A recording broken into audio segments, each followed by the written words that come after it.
بسم اللہ الرحمن الرحیم۔ ایسے ہی سچے قصے سننے کے لیے ہمارے چینل کو سبسکرائب کریں۔ ہمارے حضور صلی اللہ علیہ وسلم دائی حلیمہ کی گود میں حضرت حلیمہ سعدیہ ہمارے حضور صلی اللہ علیہ وسلم کو گود میں لیے اپنے گھر کی طرف جا رہی تھیں، اور راستے میں انہیں برکتیں ہی برکتیں نظر آ رہی تھیں۔ محلے کے ہر گھر سے گلابوں کی خوشبو آ رہی تھی، اور ہر طرف ایک عجیب سا نور پھیلا ہوا تھا۔ حلیمہ سعدیہ ہمارے حضور صلی اللہ علیہ وسلم کو لے کر جب اپنے گھر کو پہنچی تو شام کا اندھیرا ہو چکا تھا۔ وہ فرماتی ہیں کہ میں نے دیکھا کہ جیسے ہی میں حضور صلی اللہ علیہ وسلم کو گود لے کر گھر میں داخل ہوئی تو ہر طرف ایک روشنی سی پھیل گئی اور گھر میں خوشبو ہی خوشبو آنے لگی۔ میں حیران تھی کہ آخر یہ سب کیا ہو رہا ہے۔ ہمارے حضور صلی اللہ علیہ وسلم حلیمہ سعدیہ کے گھر اپنی زندگی گزارنے لگے۔ ہمارے حضور صلی اللہ علیہ وسلم کا چہرہ ایسا چمکتا تھا جیسے 14ویں رات کا چاند ہو۔ جو بھی ہمارے حضور صلی اللہ علیہ وسلم کو دیکھتا تو وہ اپنے دانتوں تلے انگلیاں دبا لیتا۔ ہمارے حضور صلی اللہ علیہ وسلم کے چہرے پر ہر وقت ایک نور رہتا تھا۔ حضرت عائشہ سے روایت ہے کہ وہ فرماتی ہیں کہ ایک رات میں اپنے گھر میں بیٹھی ایک کپڑا سل رہی تھی۔ اندھیرا بہت زیادہ تھا اور اچانک میرے ہاتھ سے سوئی زمین پر گر گئی۔ میں پریشان ہو کر اسے تلاش رہی تھی، لیکن اندھیرے میں مجھے کچھ نظر نہیں آ رہا تھا۔ تبھی اچانک حضور صلی اللہ علیہ وسلم کمرے کے اندر آئے۔ آپ کے چہرے سے ایسا نور نکل رہا تھا کہ مجھے کمرے میں وہ سوئی بالکل صاف نظر آ گئی اور میں نے اسے اٹھا لیا۔ ہمارے حضور صلی اللہ علیہ وسلم حلیمہ سعدیہ کے گھر زندگی گزارتے رہے۔ حلیمہ سعدیہ ہمارے حضور صلی اللہ علیہ وسلم کو دودھ پلاتی اور انہیں بولنا سکھاتی، ان کی آنکھوں میں کاجل لگاتی، ان کے سر میں تیل لگاتی اور انگلی پکڑ کر انہیں چلنا سکھاتی۔ ان دنوں قبیلہ بنو سعد میں بہت زیادہ غریبی تھی، یہاں تک کہ زمینوں پر گھاس تک نہیں اگتی تھی۔ اس علاقے کے جانور اور بکریاں چرنے جاتے تو شام کو بھوکے لوٹتے تھے، اور ان کے تھنوں میں دودھ کا ایک قطرہ بھی نہیں ہوتا تھا۔ لیکن حلیمہ سعدیہ جب سے حضور صلی اللہ علیہ وسلم کو اپنے گھر لے کر آئی تھی تو ان کی بکریاں جب بھی چرنے جاتی تو شام کو پیٹ بھر کر واپس لوٹتی۔ محلے کے دوسرے لوگ اپنے چرواہوں پر غصہ ہوتے کہ تم لوگ بھی اپنی بکریاں جا کر وہیں چرایا کرو جہاں حلیمہ سعدیہ کی بکریاں چلتی ہیں، جہاں حلیمہ سعدیہ کی بکریاں چرتی ہیں۔ محلے والوں کے چرواہے یہی کرنے لگے اور اپنی بکریاں حلیمہ سعدیہ کی بکریوں کے ساتھ چرانے لگے۔ لیکن پھر بھی پتہ نہیں، حلیمہ سعدیہ کی بکریاں تھوڑی سی گھاس کھا کر اسی میں اپنا پیٹ بھر لیتی اور ان کے تھن دودھ سے بھر جاتے، اور دوسرے لوگوں کی بکریاں شام کو بھوکی لوٹتی اور ان کے تھنوں میں دودھ کا ایک قطرہ بھی نہیں ہوتا۔ حلیمہ سعدیہ ہر روز اپنے گھر میں برکتیں ہی برکتیں دیکھتی۔ ہمارے حضور صلی اللہ علیہ وسلم بہت تیزی سے بڑے ہو رہے تھے۔ وہ دوسرے لڑکوں کی طرح دھیرے دھیرے نہیں بڑھتے تھے، یہاں تک کہ 2 سال میں ہمارے حضور صلی اللہ علیہ وسلم ایک مضبوط لڑکے کی طرح دکھنے لگے۔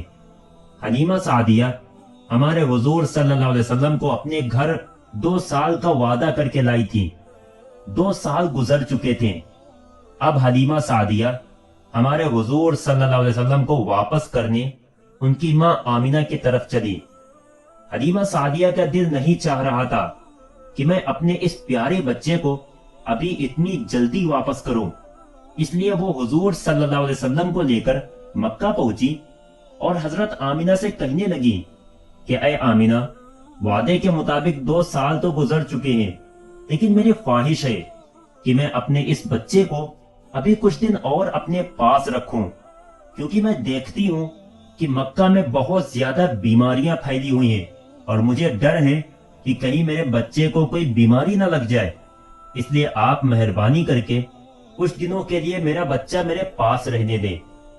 حلیمہ سعدیہ نے بہت زیادہ ضد کی تو حضرت آمینہ نے بھی کہہ دیا کہ ٹھیک ہے، تم اتنا زیادہ کہہ رہی ہو تو کچھ دن اور اپنے ساتھ میرے بچے کو لے جا سکتی ہو۔ حلیمہ سعدیہ بہت زیادہ خوش ہوئیں اور حضور صلی اللہ علیہ وسلم کو لے کر اپنے گھر آ گئیں۔ ایک دن ہمارے حضور صلی اللہ علیہ وسلم آنگن میں کھیل رہے تھے۔ اس زمانے میں مٹی کے گھر ہوا کرتے تھے۔ حلیمہ سعدیہ اپنا کچھ کام کر رہی تھی اور ان کے شوہر سامنے ایک چارپائی پر لیٹے ہوئے تھے کہ تبھی وہاں سے کچھ یہودی لوگ گزرے۔ انہوں نے جیسے ہی ہمارے حضور صلی اللہ علیہ وسلم کو دیکھا تو تیزی سے چل کر ہمارے حضور صلی اللہ علیہ وسلم کے پاس آئیں اور آپ کی آنکھیں بہت غور سے دیکھنے لگے۔ حلیمہ سعدیہ گھبرا گئی کہ یہ کون لوگ ہیں کہ جنہوں نے ہمارے بچے کو پکڑ رکھا ہے۔ پھر ان یہودیوں نے حلیمہ سعدیہ سے پوچھا کہ اس لڑکے کی آنکھوں میں یہ لال رنگ کے ڈورے ہمیشہ رہتے ہیں یا کسی بیماری کی وجہ سے ہیں؟ حلیمہ سعدیہ نے کہا کہ ہمیشہ رہتے ہیں۔ پھر ان یہودیوں نے حضور صلی اللہ علیہ وسلم کی پیٹھ پر مہر نبوت دیکھی تو آپس میں کہنے لگے کہ اس بچے کو قتل کر دو ورنہ یہ ہمارے دین کو ختم کر دے گا۔ حلیمہ سعدیہ ان کی یہ باتیں سن گئی اور بہت گھبرا گئیں۔ تبھی ان یہودیوں نے حلیمہ سعدیہ سے پوچھا کہ اس بچے کا باپ کہاں ہے؟ حلیمہ سعدیہ نے فرمایا کہ وہ سامنے چارپائی پر لیٹے ہیں۔ یہ سن کر یہودیوں نے کہا کہ اگر تو کہتی کہ اس بچے کا باپ مر چکا ہے تو ہم اسے ابھی قتل کر دیتے۔ یہ کہہ کر وہ یہودی وہاں سے چلے گئے۔ حلیمہ سعدیہ بہت زیادہ گھبرا گئی تھی، لیکن اسی واقعے کے کچھ ہی دنوں بعد حلیمہ سعدیہ کے گھر کے پاس سے کچھ عیسائی لوگ گزرے۔ جب انہوں نے ہمارے حضور صلی اللہ علیہ وسلم کو دیکھا تو وہ سمجھ گئے اور حلیمہ سعدیہ سے پوچھنے لگے کہ اے بی بی، اس لڑکے کی آنکھوں میں یہ لال رنگ کے ڈورے ہمیشہ رہتے ہیں یا کبھی کبھی؟ حلیمہ سعدیہ نے کہا کہ ہمیشہ رہتے ہیں۔ تو ان عیسائیوں نے کہا کہ اے بی بی، یہ لڑکا ہمیں دے دو، ہم اسے اپنے علاقے میں لے جا کر خوب اچھی طرح پالیں گے کیونکہ یہ آنے والی نسلوں کا نبی ہے۔ یہ سن کر حلیمہ سعدیہ نے فرمایا کہ میں ایسا نہیں کر سکتی، میں یہ بچہ مکہ سے لے کر آئی ہوں اور مجھے ان لوگوں کو واپس کرنا ہے۔ یہ سن کر وہ عیسائی وہاں سے چلے گئے۔ ایک دن حضرت حلیمہ ہمارے حضور صلی اللہ علیہ وسلم کو لے کر ایک میلے میں گئیں۔ یہ میلہ اوکاز نامی ایک بستی میں لگا کرتا تھا۔ اس میلے میں عرب کے بڑے بڑے لوگ آتے تھے اور پورا مہینہ ہر طرف چہل پہل رہتی تھی۔ حضرت حلیمہ ہمارے حضور صلی اللہ علیہ وسلم کو لے کر اسی میلے میں پہنچی کہ تبھی ایک جادوگر عورت کی نظر ہمارے حضور صلی اللہ علیہ وسلم کے اوپر پڑ گئی اور اس نے چیختے ہوئے لوگوں سے کہا، اے لوگو، اس بچے کو قتل کر دو ورنہ یہ آنے والے زمانے میں تمہارے بتوں کو گرا دے گا اور تمہارے دین کو ختم کر دے گا۔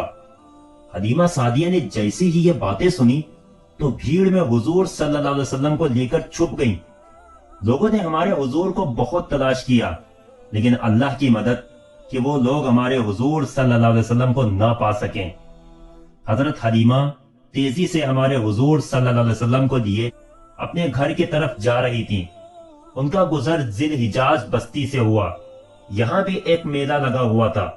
اس میلے میں ہر سال ایک بہت بڑا جادوگر آ کر بیٹھتا تھا اور لوگوں کو دیکھ کر ان کی قسمت بتاتا تھا۔ جب حضرت حلیمہ ہمارے حضور صلی اللہ علیہ وسلم کو لے کر اس جادوگر کے پاس سے گزری تو اس جادوگر کی نظر جیسے ہی ہمارے حضور صلی اللہ علیہ وسلم پر پڑی تو اس نے چیخنا شروع کر دیا اور کہنے لگا کہ اے لوگو، اس لڑکے کو مار ڈالو ورنہ یہ تمہارے دین کے ماننے والوں کو ختم کر دے گا اور تمہارے بتوں کو توڑ دے گا اور عرب سے تمہارے باپ دادا کی نشانیاں ختم کر دے گا۔ یہ کہتے ہوئے وہ جادوگر حضور صلی اللہ علیہ وسلم کی طرف جھپٹا تاکہ آپ کو پکڑ کر جان سے مار دے، لیکن اسی وقت اس پر اللہ کا عذاب آ گیا اور وہ پاگل ہو گیا اور پھر اسی پاگل پن میں اس کی موت ہو گئی۔ یہ ساری چیزیں دیکھ کر حلیمہ سعدیہ بہت زیادہ گھبرا گئیں اور انہوں نے گھر آ کر اپنے شوہر کو سب کچھ بتایا تو وہ کہنے لگے کہ اے حلیمہ، مجھے تو اس بچے کے بارے میں اب ڈر لگنے لگا ہے، تم جتنا جلدی ہو سکے اس بچے کو اس کے گھر مکہ واپس کر آؤ۔ اس بات کو کئی دن گزر گئے۔ ایک دن ہمارے حضور صلی اللہ علیہ وسلم نے اپنی ماں حلیمہ سعدیہ سے پوچھا کہ اے امی جان، یہ دن بھر مجھے اپنا بھائی عبداللہ اور اپنی بہن شیمہ نظر نہیں آتی، وہ دونوں دن میں کہاں چلے جاتے ہیں؟ تو حلیمہ سعدیہ نے بتایا کہ بیٹا، وہ دونوں دن میں بکریاں چرانے جاتے ہیں اور شام کو واپس آتے ہیں۔ تو حضور صلی اللہ علیہ وسلم نے کہا کہ امی جان، کل میں بھی ان کے ساتھ بکریاں چرانے جاؤں گا۔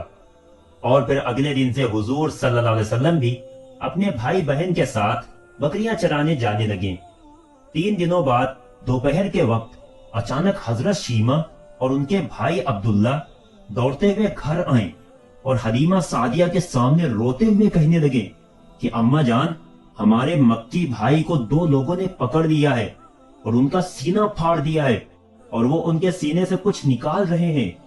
یہ سن کر حضرت حلیمہ سعدیہ تو بہت زیادہ گھبرا گئیں اور اپنے شوہر کے ساتھ جنگل کی طرف بھاگی۔ جنگل میں پہنچ کر دیکھا کہ ہمارے حضور صلی اللہ علیہ وسلم ایک طرف کھڑے ہوئے ہیں اور کانپ رہے ہیں۔ حضور کے چہرے کا رنگ بدلا ہوا تھا۔ حلیمہ سعدیہ نے پہنچتے ہی حضور صلی اللہ علیہ وسلم کو گلے سے لگا دیا اور کہنے لگی کہ اے میرے بچے، تمہیں کیا ہو گیا؟ تم پریشان کیوں ہو؟ تو حضور صلی اللہ علیہ وسلم نے انہیں سب کچھ بتا دیا کہ اے اماں جان، میں اکیلا یہاں کھڑا ہوا تھا کہ اچانک 2 آدمی آئے۔ انہوں نے سفید چادر پہنی ہوئی تھی۔ اس میں سے ایک نے دوسرے سے پوچھا، کیا یہ وہی لڑکا ہے؟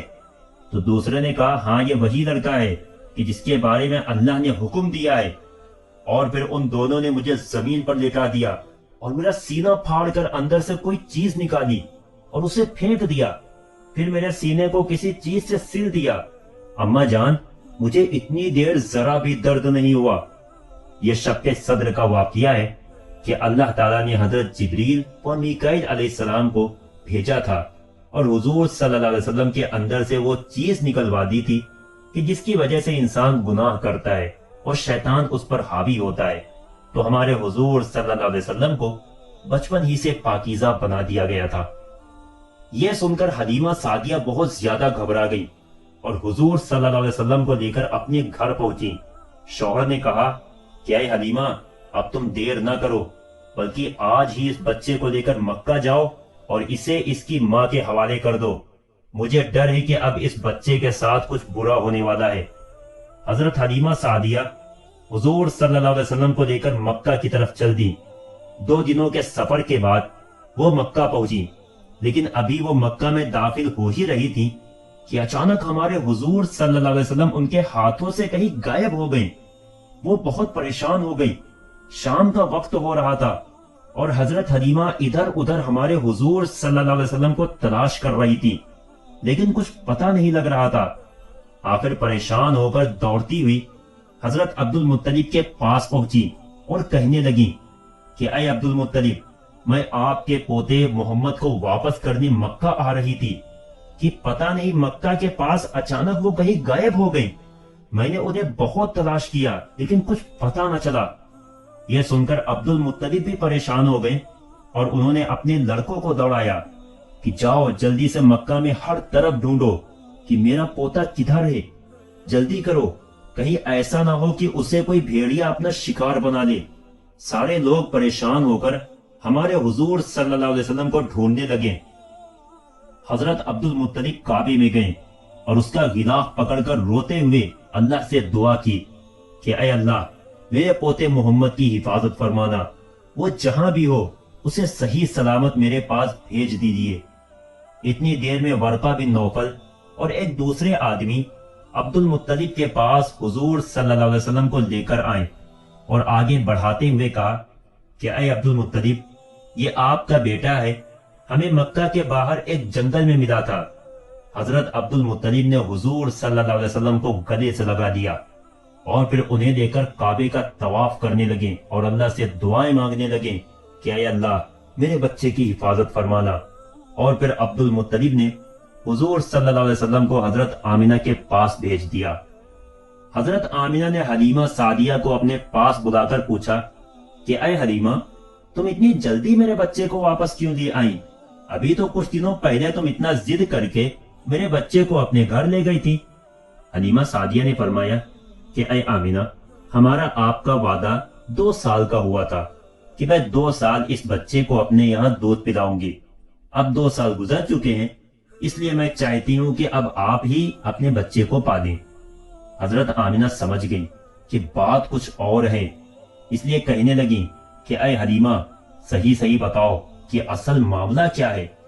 حضرت آمنہ نے بہت زیادہ کہا تو حلیمہ سعدیہ نے انہیں سب کچھ بتا دیا کہ کیسے جادوگروں نے قتل کرنے کو کہا تھا اور یہودیوں نے قتل کرنے کی کوشش کی تھی، اور پھر آپ کے سینے کو 2 لوگوں نے کیسے پھاڑا تھا۔ حلیمہ سعدیہ یہ ساری باتیں بتاتی جا رہی تھی اور رو رو کر کہہ رہی تھی کہ مجھے ڈر لگ رہا ہے کہ کہیں میرے اس بچے کے ساتھ کچھ برا نہ ہو جائے۔ تو حضرت آمنہ نے کہا کہ اے حلیمہ، کیا تم میرے بچے پر شیطان سے ڈرتی ہو کہ کہیں شیطان میرے اس بچے کو کوئی نقصان نہ پہنچا دے؟ تو حضرت حلیمہ نے کہا کہ ہاں آمنہ، مجھے اسی بات کا ڈر لگتا ہے۔ تو حضرت آمنہ نے فرمایا کہ اے حلیمہ، ایسا ہرگز نہ ہوگا۔ جب میرے اس بچے کی پیدائش ہو رہی تھی تو میں نے دیکھا کہ میرے اندر سے ایک نور نکلا ہے کہ جس نے ساری دنیا کو روشن کر دیا ہے۔